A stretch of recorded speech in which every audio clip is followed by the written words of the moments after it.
Call the Committee of the Whole of Council for Monday, June the 23rd to order. You have an agenda in front of you. Can I have a motion, please, to adopt the agenda? Councilors Cunningham and Nish. Any additions to the agenda? All in favor? Any opposed? It is carried.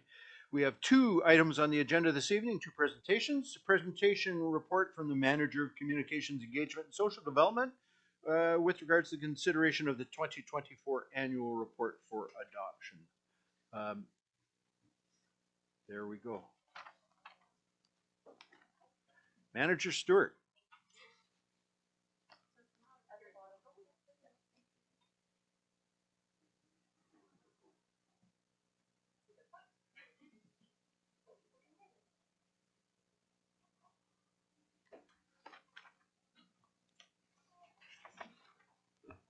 I'm not that tall, so we'll move this down. All right, so as the introduction said, I'm Veronica Stewart. I'm the Manager of Communications, Engagement, and Social Development. And we'd like to begin by acknowledging that we're on the unceded territories of the Tsimshian people tonight. And we're beginning our annual public meeting and just a bit of a review of the report that was provided in the agenda package. This is going to be a summary. I won't go through every single page of it because it's 60 pages and that's a lot. So this is for activities that have occurred over the 2024 year, ending in December, but we also do a look ahead to 2025 through part of this reporting process.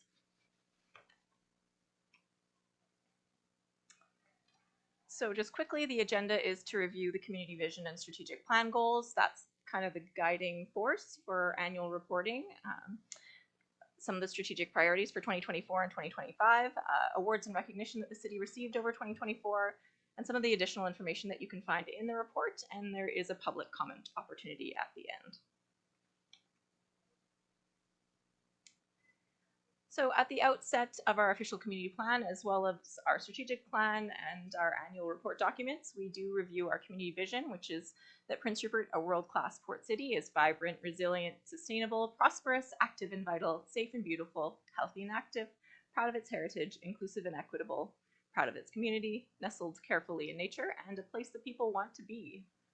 Which is, I think that some of the actions that are that we've been accomplishing over the last year do really help work towards that vision, and hopefully folks will agree after the presentation. So in terms of the strategic plan goals, these are the guiding goals that essentially inform the work planning that staff do each year, and they kind of fall into different buckets. So the strategic plan goal buckets are fiscal health, appropriate laws and services, replacing and renewing infrastructure, supporting housing, good governance, community renewal, and then fostering local economic, social, cultural, and environmental well-being. For additional information on the strategic plan, we do post updates every quarter or so, or twice a year, and they're available on our website that give more details around the different actions in that plan. And some of them are reflected here in the annual report as well. So the first one is fiscal health. Negotiations are continuing with the port tax cap, the PILT, and a potential federal stipend that we're looking to.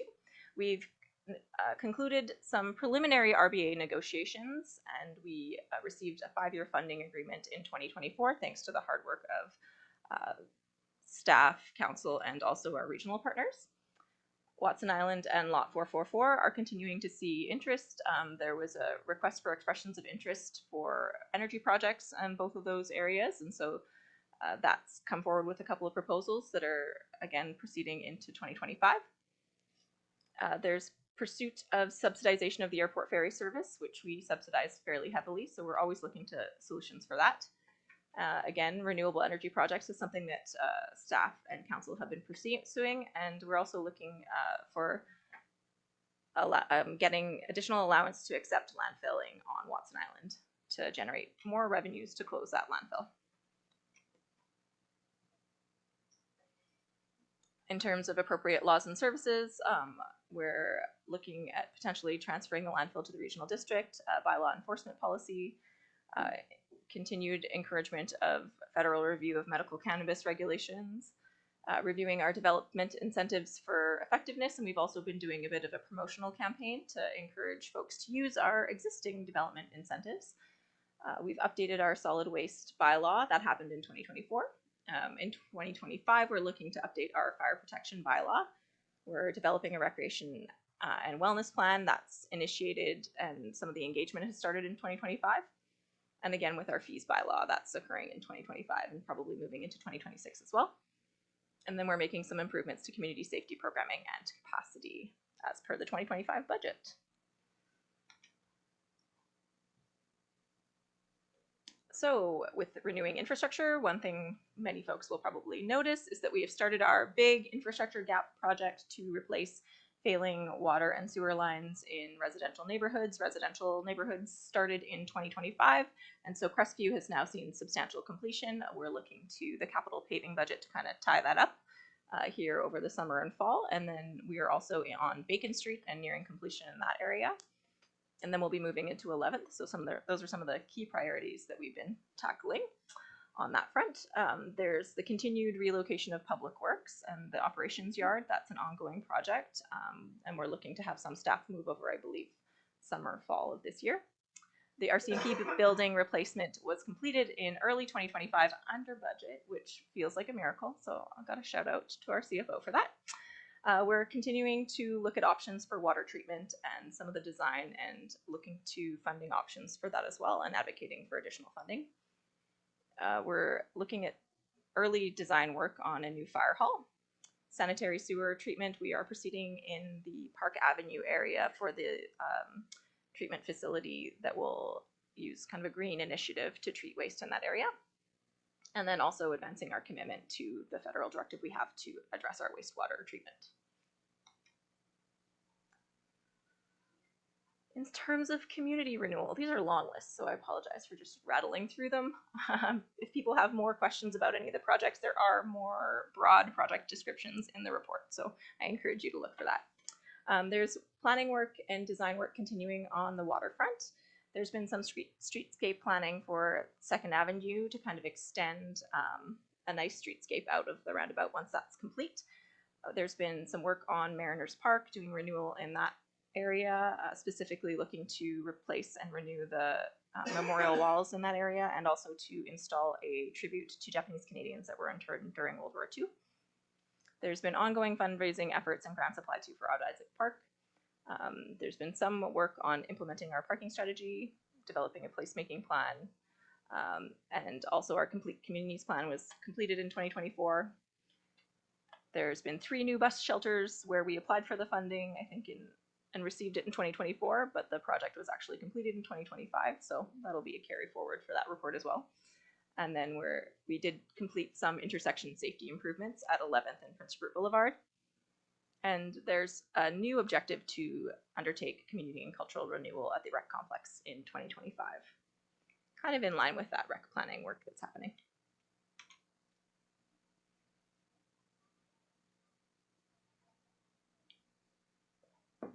So in terms of governance, there was a council code of conduct policy, adopting strategic plans and then updating them. That's been ongoing.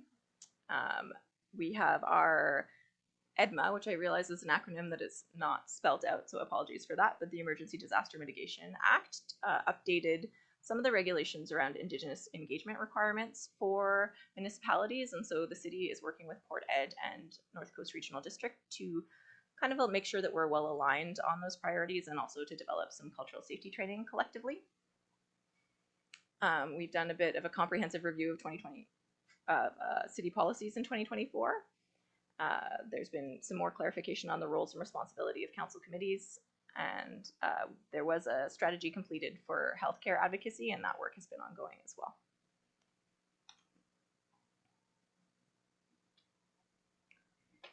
In terms of housing, we have been looking to new partnerships using municipal-owned land where possible. In 2025, we'll be looking to start developing an affordable housing strategy. We have applied for Housing Accelerator Fund initiatives a couple of times in the last couple of years, unfortunately unsuccessfully, but we have really had a lot of staff time spent on that work. We've also been aligning our policies and bylaws with provincial legislative changes on both short-term rentals and our housing needs assessment, which had to be updated. And we're in the process of updating our official community plan to comply with provincial directives in 2025.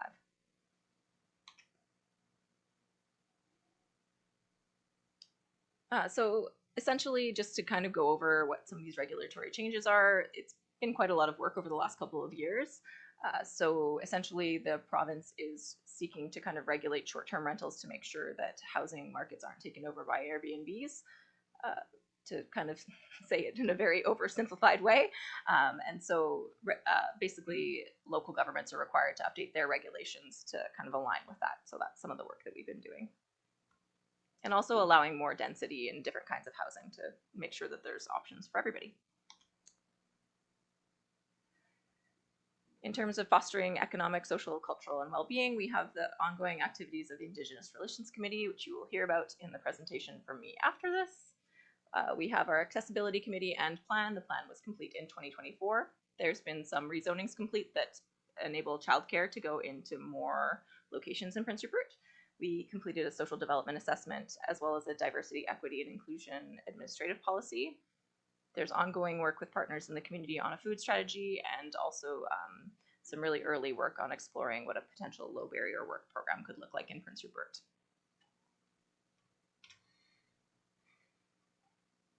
All right, so here are some fun statistics that we put into our reports. Just to tell you a little bit of a snapshot about what the city gets up to every year. So last year there was 6.8 million a year committed for 5 years through the RBA, so that's a big win for us. There was also 77 million in federal funding for water and sewer renewal, and then about $1 million in just various grants that we received throughout 2024. There were 31 development permits and 11 development various permits issued, representing 100 new units of housing if all of those go forward. And building permits were issued for 239 new residential units, 5 accessory dwelling units, and 24 commercial projects. So it's good to see that some of that some of the housing piece is really moving forward. With the fire department, they are generally keeping pretty steady year over year with the number of calls at around 12,000 to 911.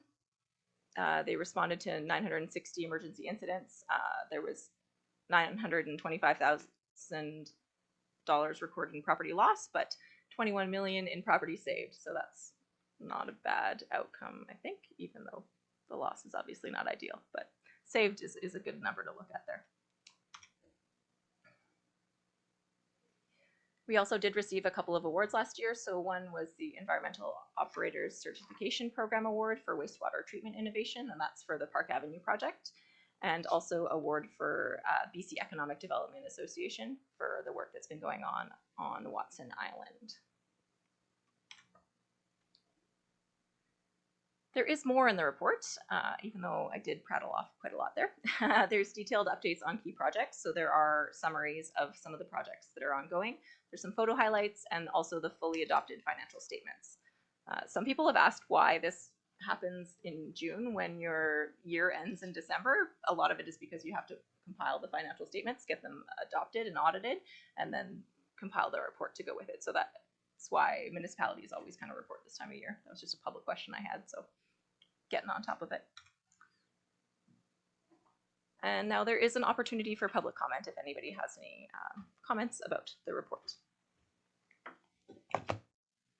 This is, if there's anybody in the gallery that wants to come forward at this time and speak to the annual report, they're welcome to do so now.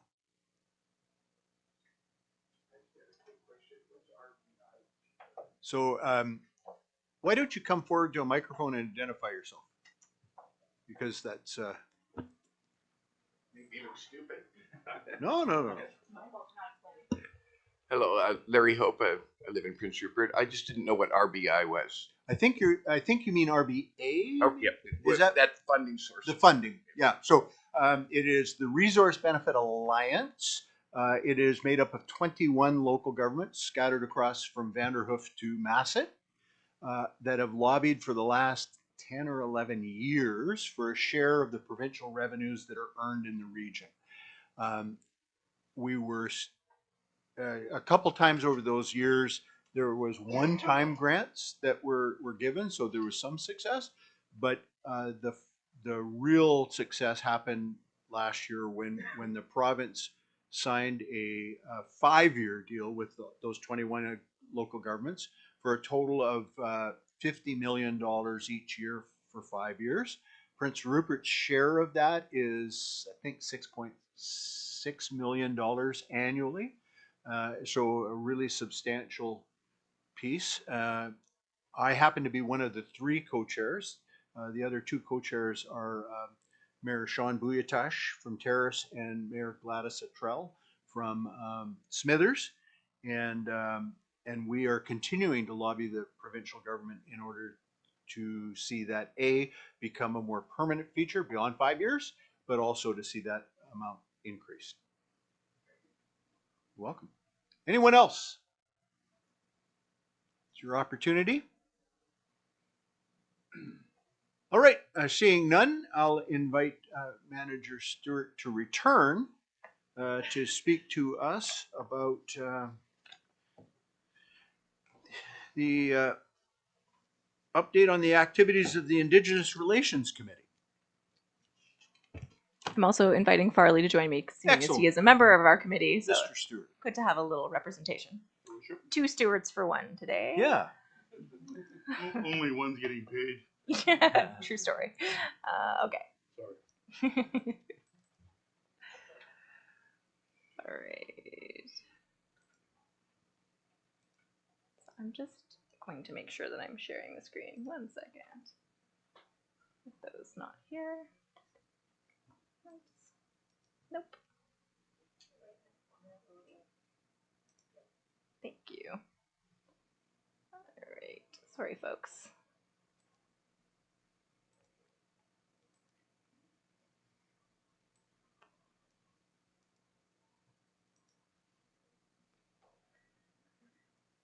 Right, so this is going to be slightly shorter, but it's just an update quickly to council on some of the activities that we've been doing as part of the Indigenous Relations Committee work. Myself and Miv are the staff liaisons on that, but really we're just there to try to hear and digest and transfer back the information that the committee provides. So who is on the committee? The committee is made up of Arnie Nagy, Billy Nelson, Clarence Nelson Jr., Farley. To my left. Sorry, I should actually allow Farley to introduce himself, so maybe I'll skip to that for a second. Sorry, Farley. That's all right, Veronica. I'm used to you ignoring me. Thank you for allowing me to be here. My name is Farley Stewart. I want to acknowledge the traditional territory we're on, the unceded territory of the Tsimshian Nation. My traditional name is Wilu, and I'm from the House of the Backup, the Nisga'a Nation. My family is originally from Kingolos, the late Jim and Simone Stewart. And I'm thankful for your attention and your time in allowing us to do this presentation, and also your support. We appreciate Herb and the CAO coming to the meeting a while back, and it was nice to be able to have that dialogue. And working with Veronica has been good. Even though he gives me some grief, but it's all in good fun. So we also, besides Farley, who is thankfully here tonight, thank you, Farley, we have Lori Berger and Roberta Idzerza, who are some of the reps that come attend with us from School District 52. Miranda Kessler, who is the representative from Hain Community Services Society, who is a partner with us in the committee activities. Marie and Louisa Smith did attend, but they have actually now resigned, so we will be re-advertising the elders position. Miv Pope, who is here with us in the audience, our Director of Planning and Development Services, who is a non-voting staff member like myself, Nicholas Blackwater, Symbia Barnaby, and then myself as the city staff rep. So it's a good contingent of people, and we have some good meetings. Some of the committee goals that they identified early on, that was kind of one of the first exercises that we did, was enhancing employment equity, supporting youth and young adult programming and cultural connections, promoting restorative justice, supporting a space development for cultural activities, healing, language development, support for enhancing territorial acknowledgement practices, education and recognition of day school and residential school impacts, supporting Indigenous food security, developing better cultural awareness for the business community, supporting Indigenous entrepreneurship and career navigation, and support for climate action and environmental preservation.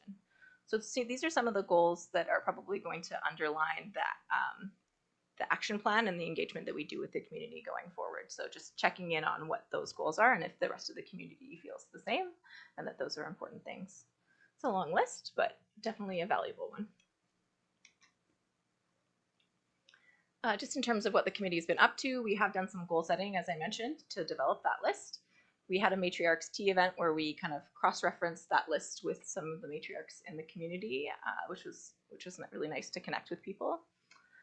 We've provided a bit of support for a placemaking project in the community. We did a call for proposals, and the award was given to School District 52 for a mural project that has been a bit delayed, but we do anticipate happening here in the future. There has been a bit of support for external events, so we've provided some funding through the grant funds that we received from UBCM towards a missing and murdered event that occurred.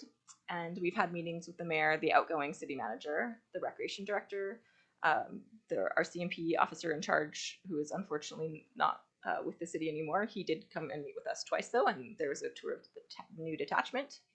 And the director of planning and development services has also given a presentation. So the next steps that we have are we have funding approved in the 2025 budget for an action plan. And so essentially we're going to be beginning with engagements over the summer and fall. And we're looking for a facilitator currently to run kind of like a youth and elders media and videography workshop. And so we have a posting up for that. And then we'll be planning to do a broader community event in the summer for engagement. And we're looking at maybe doing a collaboration opportunity with a local group that's already doing an event that we can tag onto for National Truth and Reconciliation Day. So, thank you very much, everybody. And yeah, it was a really good opportunity to present to you guys today. Farley, did you have anything that you wanted to add?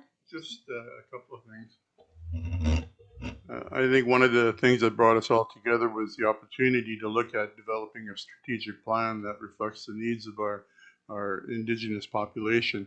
And I think we've had a number of discussions on developing a strategic plan and looking at some of the, not reinventing the wheel, but maybe adapting some of the plans that are out there, like the City of Vancouver, who are leading in implementing a lot of the Truth and Reconciliation recommendations, and as well as Victoria and a few other communities in the Okanagan area.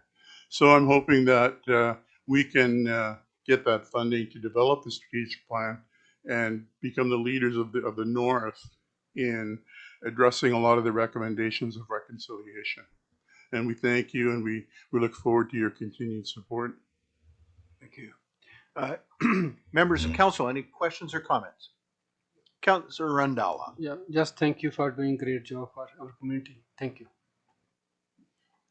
Any other member? All right, thank you very much. Oh, wait a second. Sorry, I was waving. I was looking for my hand up. Councillor, go ahead. Councillor Forster. Thank you so much for this great work. My question is, how can members of the community become more involved to support this work? So it's not just one group, it's people learning to walk alongside. I think just to start off with, that people can look for the engagement opportunities that are going to be happening. And then from there, we're going to start to try to build additional opportunities for engagement. Right now, it's been relatively limited just while we kind of did the goal setting exercises and brought people in to kind of engage on an individual basis, like the RCMP and our city manager and mayor and things like that. So I'm really hoping that the event that we have in the fall will be a really good opportunity for a bunch of different residents to come forward and express their ideas and engage with the city and Haine Community Services Society as well, because they're also guiding us in this process. Go for it. Any other comment? Go ahead. So as we move forward, we've had great discussion, and I'm sorry to see the RCMP officer in charge leave after we spent some nice quality time with him and in our dialogue going back and forth, and we look forward to starting a new relationship whenever the new guy comes in, and talking about the concerns that we have regarding enforcement, but also how can we work and walk together. And we also want to look at meeting with the school district, meeting with the Northern Health and other groups, and how can we work together move forward in addressing reconciliation in a good way. So thank you very much. Please carry back to the committee our heartfelt thanks for the work that's being done. Um, uh, these things never move as fast as you would hope, right? And perhaps that's a source of frustration for some people. But I'm really grateful that we're taking steps. Every step is a step forward, and I'm really encouraged by the work the committee's done to date, and looking forward as I see some of the action plans coming out. The youth program with the video teaching, and there's some great things that are going to be coming out of that. Thank you very much. Can I just add? Yeah. In all seriousness. Oh, yeah. You missed the best part there. But in all seriousness, thank Veronica, and thank Yes. you for lending us Veronica and Miv. what's her name? Viv. Miv. Sorry, Miv. But and in attending our meetings and sometimes taking a leadership role, but other times much needed support. And we certainly appreciate both of their efforts as we continue on. Thank you. Thank you. Thanks. All right.